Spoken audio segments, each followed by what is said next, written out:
Gordon could not have been and lost the ball. Gordon fumbles, and it's picked up. Nick Bolton, the former Missouri Tiger, with a game-changing play. A scoop and score. Melvin Ingram knocked the ball loose from Melvin Gordon, and the Chiefs have the lead, and this crowd is stunned. You are listening to KC Sports Network, the #1 podcast network for today's Kansas City sports fans. With former players from your favorite teams, informed perspectives, and former insiders, this is the place for you. KC Sports Network is proudly presented by Emprise Bank, your partner in possible. What's up, Chiefs Kingdom? This is KCS, an update presented by our good friends at DraftKings. I'm Tucker Franklin. As you know, on Thursdays, we go behind enemy lines, and now we got a great show lined up for you today with Benjamin Allbright from the Broncos flagship station in Denver, KOA. Let's get right into it. I don't want to waste any of Ben's time. So, Ben, appreciate you joining me. How are you doing today with Broncos Chiefs just around the corner? Well, thanks for having me. I'm doing pretty well. Sorry, I'm doing this in the in the car. You know how it is being busy and all that. But enjoying life out here in Colorado, I guess, as best I can for having a football team that's struggling to put 10 points up most games these days.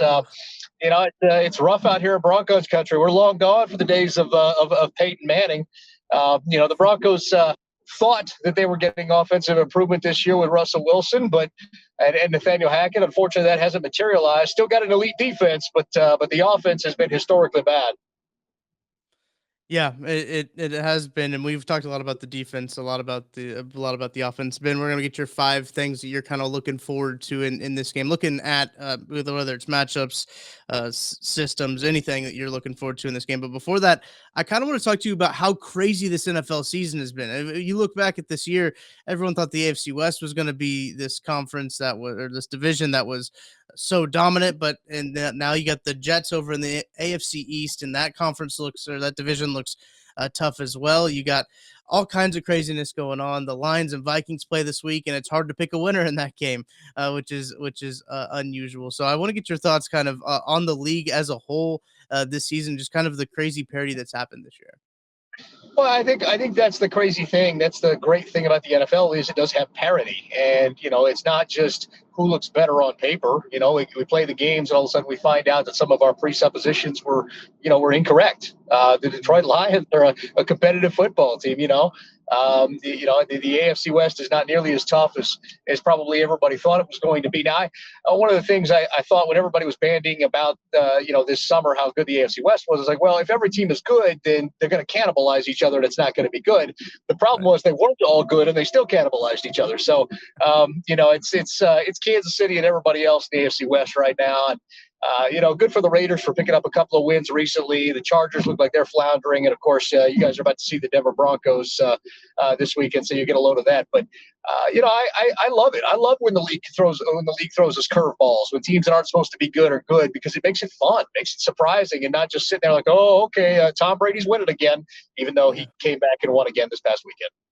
Right. It's some things never change is what it seems like. But I think it's been really interesting, especially how things have developed. The Seahawks, especially after the trade, have looked like a competent football team and have looked like probably the toughest team left on the Chiefs schedule, if we're being honest. But the Chiefs getting the Broncos, Ben, as you mentioned, for the first time, it feels like this is really late for the Chiefs and Broncos to meet for the first time this season, and they'll play again in another couple weeks. So it feels a little odd being this late.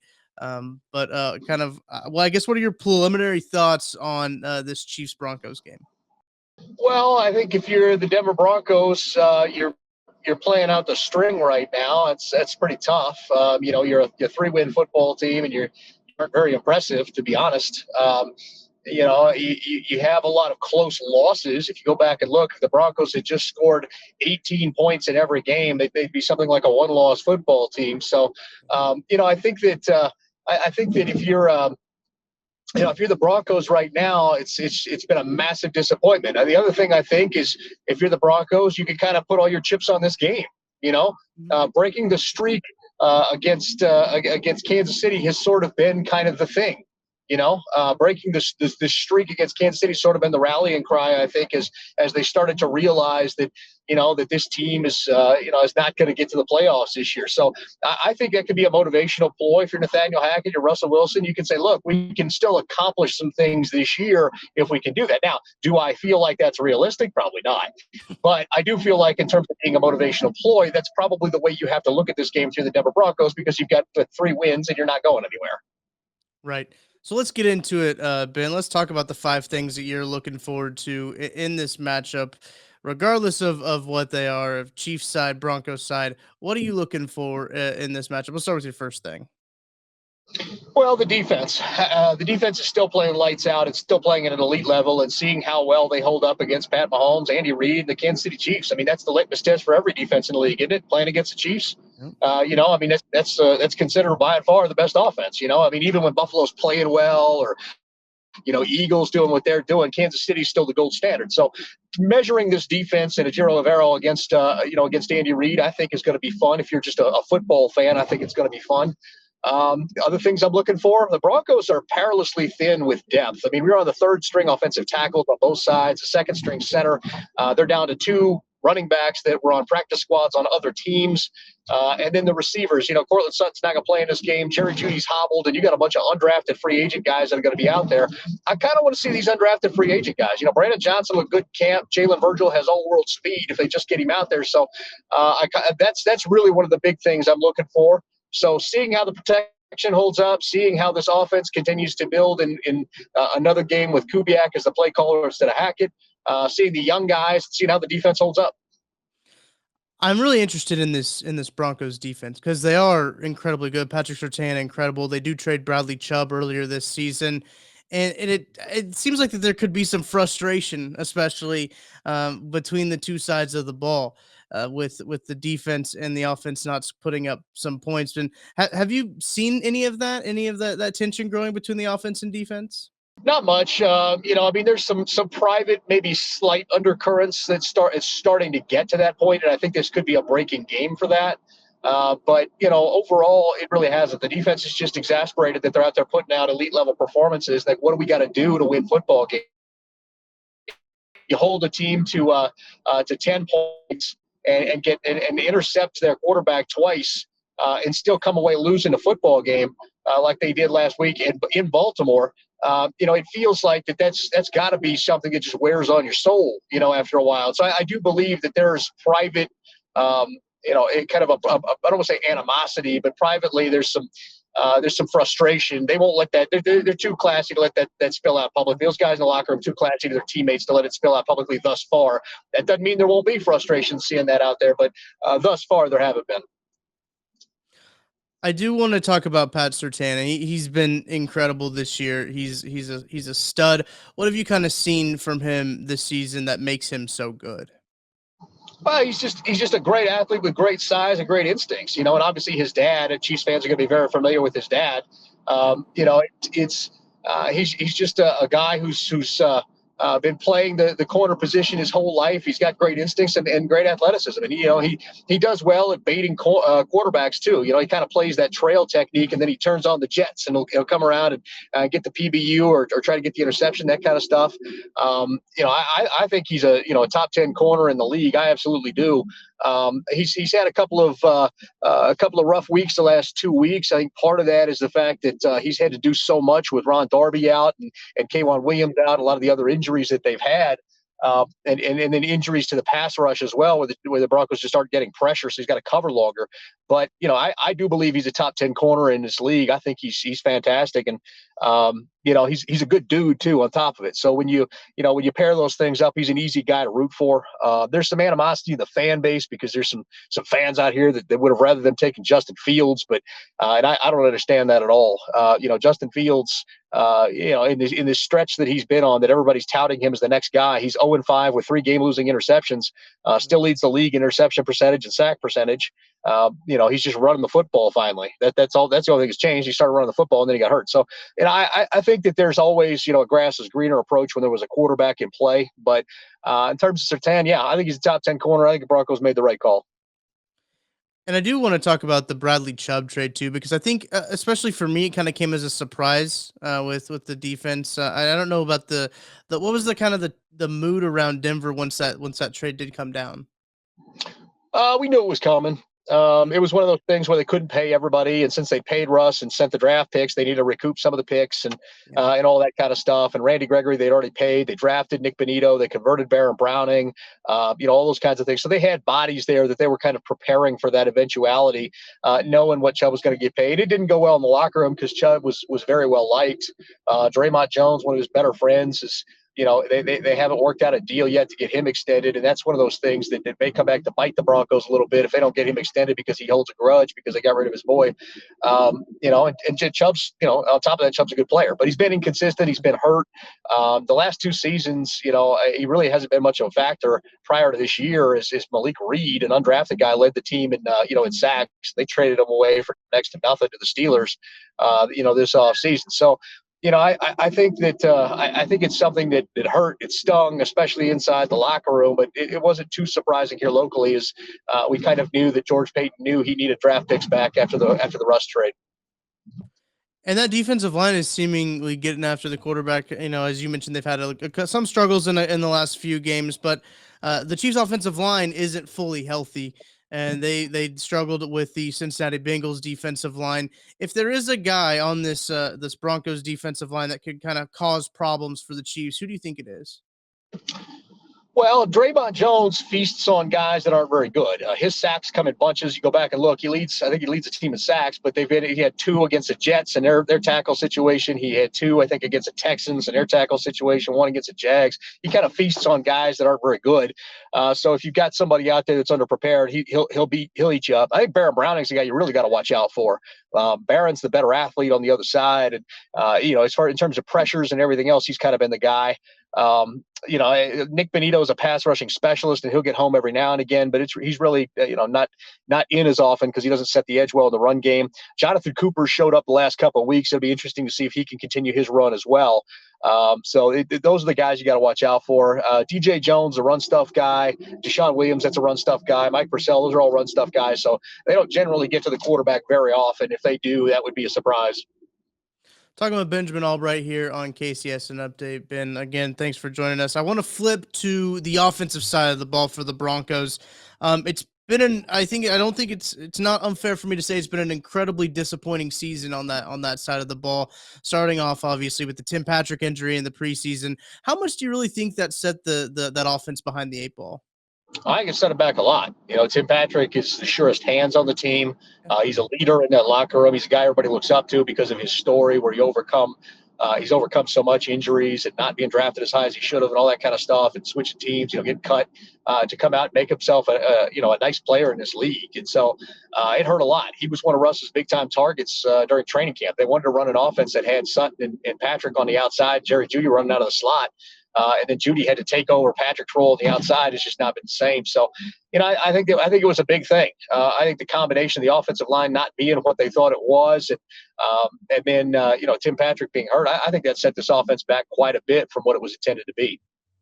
You mentioned the offensive line too. Garrett Bowles had a season-ending injury as well. That's huge for in terms of the offense, and especially I sometimes think when people in August and in September are talking about these teams, even July, you kind of forget maybe the learning curve that could happen with Nate Hackett coming in, bringing in his own offense, Russ coming in from a different system.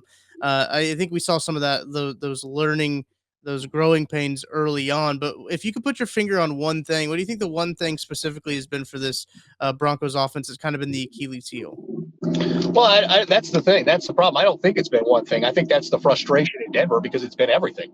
The protection hasn't been up to par. Receivers haven't gotten open. When they do get open, they drop the football. Running backs have fumbled the football. Running backs went down due to injury. Offensive linemen went down due to injury. You got quarterback not seeing guys open over the middle, not hitting guys. Running long developing concepts for a quarterback that doesn't have the protection to execute them anymore. It's just a ton of things. I think that in the end, the idea, if you're going to pinpoint it to one thing, I think the idea that you were going to somehow combine what Russ and Hackett do and make something successful out of it was the mistake. I think you just needed to say, this is what Russ does. This is what Russ does well. We're going to maximize that and go with that and forget the rest of it. I think that should have been the philosophy and the plan from the beginning. It wasn't, and so here we are. Yeah, and you talked about the running backs with Melvin Gordon's fumbling issues. Melvin Gordon now on the Chiefs practice squad. How frustrating has that kind of been too, with kind of a lack of a run game, or when there's a run game going, there's fumbles, there's turnovers. And I know that, we could talk about the passing game, we could talk about Russ, but I think that equally so, the running game hasn't been up to snuff. Well, yeah, that's exactly it. And Nathaniel Hackett's offense is predicated on the run game being that. I mean, he was number one in the NFL in Jacksonville and in Buffalo in rushing attempts his first two seasons there as play callers there, as offensive coordinator for the Bills and the Jaguars. So the key tenet which that offense runs on, and the key tenet on which Russ builds off play action, have not existed here. Melvin Gordon was doing okay, and Javonte was doing okay, but Javonte got hurt. Melvin couldn't stop fumbling. It got even worse this year, and it's big moment fumbles. It's always big moment fumbles. Game on the line type stuff. The Raiders game, the Raiders wouldn't have won that game if he hadn't fumbled. You go back to last year, that Chiefs game, the Broncos would have got off the schneid in Denver if Nick Bolton hadn't come free. And I don't blame Melvin for that one as much as some of the fans around here do. But in the end, when you have a consistent pattern of big time fumbling, big moment fumbling, you're going to get blamed for it. So, I think it's a frustration. The fans never really warmed to Melvin Gordon here. At first, he was the guy that was taking carries from Phil Lindsay. Then he was the guy who was taking carries from Javonte Williams. And so they just never warmed to him here. And, and it's one of those things. Melvin's a great situational runner. I mean, in terms of short yardage and stuff like that, he always gets yardage. The problem is just a fumble. So if somebody could coach that out of him, he could still have. And by the way, he was out averaging Javonte Williams this year yards per touch. Javonte was I forget what Javonte's yards per touch was, but Melvin was 4.7. He was outpacing him in yards per touch because he catches the ball well out of the backfield. He pass pros well. So Melvin's still redeemable as a running back in his leagues. No, he's washed. He just can't stop fumbling. So yes, huge frustration in Broncos country that he couldn't stop fumbling. And now they just use Latavius Murray, who's a glorified short yardage back, out there as much as they can, trying to get something going. I know a lot of the conversation in Kansas City is about the Russ trade, obviously, going into this matchup. First time the Chiefs will see Russell Wilson with the Broncos, and kind of how seemingly, now this might seem a little prisoner of the moment, but seeming how bad that was for the Broncos, and the extension as well, looking like Russ all of a sudden can't play football. Kind of are people still, I know this is an age where people aren't very patient, but how are Broncos fans trying to be patient with Nate Hackett? I've seen you respond to people on Twitter saying they should bring in Pete Carroll, and it seems like people just want to fire sale everybody right now. Do you think that that's warranted? Do you think there should be some patience? What are your thoughts on that? Well, I think there should be patience. I think the problem in Broncos country is a lot of these fans are spoiled. They've grown up in the Elway and Manning eras where they barely ever had any losing seasons. They always had great quarterback play, barely ever had losing seasons, usually had the best quarterback in the division. And, it's just, they got spoiled on it. I think they're kind of figuring out what it is that, that other teams go through now when they're struggling to identify the quarterback position, do all these things. So do I think patience is warranted? Absolutely. The problem here is I think that the worst thing that ever happened to Nathaniel Hackett was they got Russell Wilson. And instead of being a coach that was learning on the job the first time and going to get his opportunity to make mistakes, when you're in a window when you get a Russell Wilson. And so that opportunity was not going to be there. And so at the end of the day, I think that ultimately is going to lead to Hackett's ouster at the end of the season. And I'm not a big fan of firing coaches after 1 year, but I kind of understand it, in this scenario. I don't think I think the Hackett hire probably wasn't the one they should have made. The three finalists for the job were Kevin O'Connell, Dan Quinn, and Nathaniel Hackett. And Nathaniel Hackett put on a great presentation, talked about things that, guys don't talk about. We're going to have coach for the coaches. We're going to have a softer preseason so the guys' bodies will be ready for the season. That all sounds great, right? And Nathaniel Hackett put on a great presentation. But the question at the end of the day was, can he coach? And we get into the season, and we found that the things that he does are often too late, too little, too late. And that's sort of been the problem, or been the issue. Is that he does come to the realizations he needs to, but far too late for them to matter. And it's going to cost him at the end of the year. Interesting. So that's one thing that I did want to ask you about was kind of his coaching future in Denver. I know that I'm with you. I'm not a huge fan of firing a coach after 1 year, but you do think that the whole Russ experiment, this whole first year is enough to blow it all up with him and bring in a new staff. Well, you've committed to Russell Wilson. You've committed $250 million to Russell Wilson, 250 Right. million. He's not going anywhere until 2025. Which you can post June and want him after 2024, but at the end of the day, you're stuck with that. So you might as well try to maximize it, and this isn't maximizing it. And this coaching staff hasn't shown a willingness or ability to do that. So, I think that you kind of have to move on in this case. And I hate it because I've always said if you're not going to commit to a coach for 3 years, why are you hiring him to begin with? Right. But this situation, like you just can't do it. You just gonna flounder in front of the fans for 3 years, be miserable, have your fan base be miserable. Your brand new ownership is going to get a reputation that they don't care, that kind of stuff. So I kind of think you have to move on. And I say that because I like Nathaniel Hackett. He wasn't my preferred candidate. I wanted Dan Quinn, and they might actually make that move, but. I getting to meet Hackett and talk to him. God, he's so easy to root for. He's just such a nice guy. He's so easy to root for. But at the end of the day, man, if you're not getting it done, the fans are fickle. They'll turn on you. They will for sure. We know that in Kansas City too, especially. So, Ben, I appreciate you hopping on with me, talking about this game. Before I let you go, I want to get your predictions on this game, your thoughts on this matchup. As you mentioned, Chiefs have won 13 straight. Do you think the streak stops? Do you think that streak ends in Denver this weekend? Man, I mean, I hope it does just for Broncos fans' sake. Kansas City's going to be in the playoffs, probably the Super Bowl, at least the AFC Championship. And they're going to they'll beat up on the Broncos in Kansas City. But I kind of hope for the Broncos' sake that they just get that out of the way. Get a win. It's kind of a meaningless win in the grand scheme of things, but it would mean so much to the fan base here at home to have something to kind of like have some optimism for next year. So I hope it happens. But at the same time, I'm not predicting it. I think Kansas City's too tough. I think Andy Reid's too tough. I think you're looking at something like a 24-14 game, 24-17 maybe. Optimistically for the Broncos, 24-10 realistically. I don't think the Chiefs are going to score as much as everybody thinks because Denver's defense is that good. But at the same token, if the Broncos can't get any semblance of life on offense, Kansas City will wear you down, and they've got too many weapons to stop. They're going to get theirs. I'm interested too. I just thought about this while you were talking. Do you think beating Kansas City would save Hackett's job at all if he is the coach to end the streak at all? I don't think so. I think I think he'd have to win out, and even then, I still think that there would be a conversation. Even if he swept Kansas City, I'm not sure that would be enough. Just at this point, it's a lot of too little, too late, and the ownership is very, very frustrated with his glacier-like pace in changing things. I know that was a conversation around Vic Fangio when he was fired, is that he couldn't beat Kansas City. That was kind of the big reason that they moved on from him and made that move. So Ben, I appreciate you hopping on with me talking about this game. Did we not hit anything? Is there something you want to hit on before we get out of here? I think we're good, man. Tell my boy BJ I said hello. I hadn't seen him in a little while, so tell him I said hey. But no, it's always good coming on with you guys. Always love coming on with you guys, and I hope to see a good football game this Sunday.